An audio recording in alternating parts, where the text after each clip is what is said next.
Hey, this is Nathan Meunier, and I'm back in with another game dev audio blog. In episode number 4, I'm going to talk a little bit about marketing your game when you don't have a budget, which is a lot of us, I think. Most of the times when I'm working on small games projects, I'm typically trying to run a very tight ship, so I keep my expenses down to a bare minimum because I'm bootstrapping all my projects up to this point. I don't have a budget unless I'm paying out of pocket for things, so it makes a lot of sense for me to do everything possible to minimize my costs so that when I do launch a game, it takes less time for it to become profitable, or at least increases the chances that I'm going to break even faster, which I think is sort of one of the goals of getting any game out there, is you want it to break even as quickly as possible and then start generating income beyond that. So the thing with marketing is that if you have budget to spend on marketing and PR, I think it's worth spending some money, but at the same time, a lot of us don't really have that. It's sort of a catch-22. It's like, you want to, save time and be able to just have someone else tackle the marketing aspects of your game, which can be really useful, so to kind of take that off your plate. But then again, it's like if you don't have budget to do that, you're kind of stuck either not marketing your game, which is really bad, or having to do the marketing stuff yourself. So for me, I think I don't have a budget. All my games are $0 budgets for the most part. I've made some income from my games, but I haven't made enough to be like, okay, here's sock it away in the savings. Let's use that for the next launch. So what do you do when you kind of have that situation where you need to market your game, you need to get the word out there, but you don't want to spend a lot of money and you just don't have money to spend to begin with? I think a lot of it is about mindset. Having someone on your team or taking the time to learn how to do just some basic marketing type work and do it in a way that's not just like, buy my game stuff. Like, there's a way to do marketing that sort of inherently builds your brand and, makes it more about building a connection with your players and your audience versus just trying to sell something to them. It's a good practice in general just to make marketing efforts a part of your development process from the very beginning. So that could be everything from sharing screenshots online once you have something to show, getting out there to events if you can afford to do that, or just, getting your game in front of people to play it and talk about it, doing website stuff and getting the word out there in different ways before the game launches so that people are talking about it, are aware of it, and then that can build some sort of general buzz potentially. Not in every case though, it's tough. It's sort of a juggling act of trying to get the word out there, but also trying to finish your game and make those things coalesce. So there's a couple things that I do that don't really cost anything and aside from my time, and I found they're fairly effective. The thing with marketing and PR strategies is that they change all the time and the effectiveness of things changes. So I can give you tips and specific things of like what I've done or what works for me, but ultimately the best thing to do is to make marketing a part of your brand and what you do. Like, if you take the time to kind of build that audience of core people that want to play your games or that are interested in what you're doing and sort of cultivate that, that's going to be way more effective than just one-off blasting every time when you have a new project. So one of the biggest things you can start doing now that doesn't cost anything up front until you hit a certain threshold of people is to start a mailing list. I started my mailing list I think it was a year or so ago, maybe a year or two, back when I launched This Book is a Dungeon. And I've used mailing lists for other things like my books and other projects, and those have been really useful for kind of connecting with people. But I don't think as many game developers do this, and it's really kind of useful to have that direct line to people who are interested in what you're doing. So building a mailing list can be as simple as, you can go to MailChimp is one of the things I use. There's other options out there, and there are free options and paid options and all that good stuff. But taking the time to start now, even if it's one person at a time, building a sign up form and letting people know, like, here's where you can sign up to beta test, or here's where you can sign up to learn more about what I'm working on. And building that list over time is going to give you sort of a mounting number of people that are more interested in what you're doing than just the average person that you're blasting out to on the internet. That can be really useful for things like building a beta test team, getting people to kind of help out with your launch, or just keeping tabs on sort of like your hardcore group of people that are most interested in what you're doing. And that can be really effective just in terms of building an audience and using that mailing list in a way that's not just, here you go, here, buy my new thing. It's providing interesting freebies or connecting every once in a while and keeping on people's radars without being overly spammy or silly marketing-y. So yeah, you can use your mailing list for a lot of different things. That's one of the ways. I think social media is kind of important. You can't really leave that out at this point. But that's another thing that takes time to do. And so it doesn't cost anything to do social media, but you're spending your time to kind of maintain this. One of the things that is useful for social media, I use Twitter. That's sort of the big one.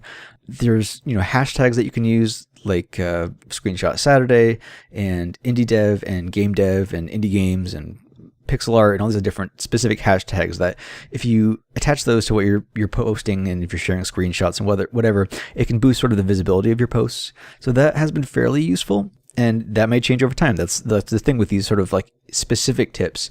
They change, and they're not always going to be the same level of effectiveness every time. Every year it could change from year to year. Our industry changes so fast, it's hard to keep up.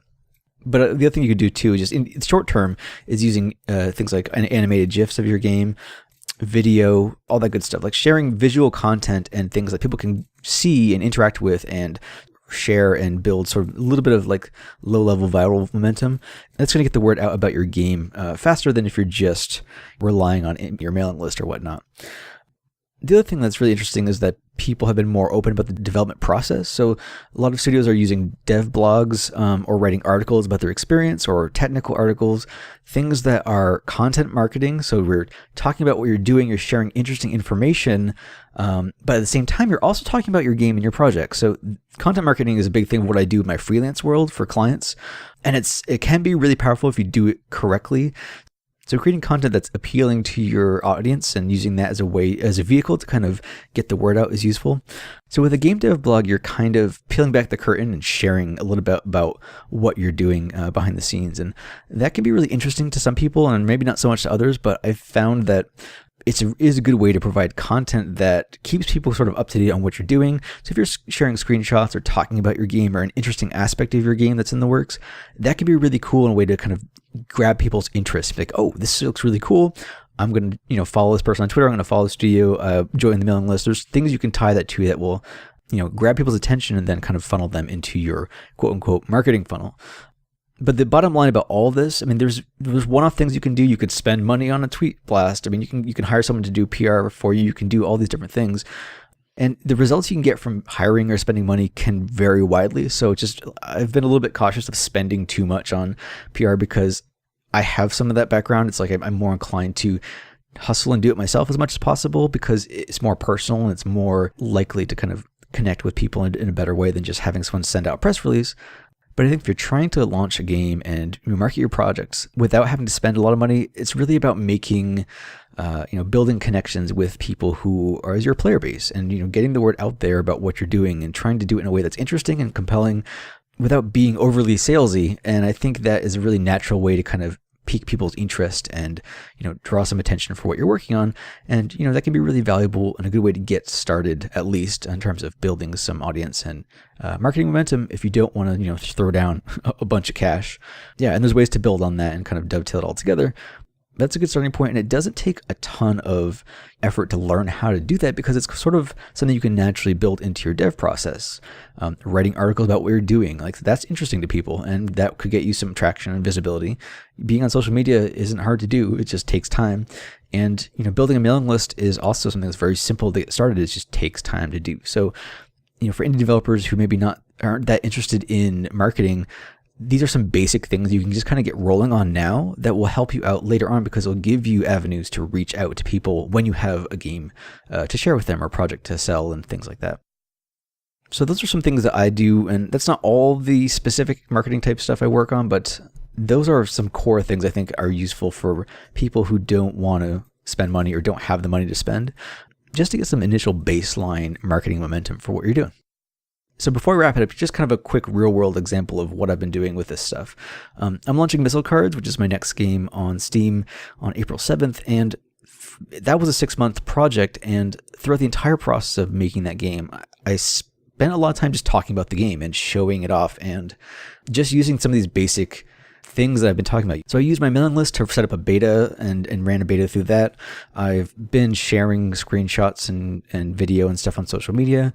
I've been blogging about the development process and trying to do it in a way that's interesting to, folks who might be curious about this sort of stuff and peeling back the curtain and making it sort of a personal story about what I've been doing with this thing. And maybe not all players are interested in learning the behind the scenes stuff, but being able to kind of show the human side of game development is really, I think, interesting and can be a useful approach. So I've been putting blog posts out. I've been putting these sort of a good example of content marketing, even these sort of audio blogs. I'm talking about different things that may be of interest to people and that I'm interested in, but they also kind of all tie back to what I'm working on now and what I'm working on down the road. So that's just an example of like finding ways to create valuable or interesting content that can then be sort of serve as a second purpose to kind of lightly market your game so that, people are learning about what you're doing without, you beating them over the head with it. If I were to say, hey, buy missile cards, I've got a game coming out, buy missile cards, the missile card's coming out, you should buy it. That's not super effective, even though I just did it for example purposes.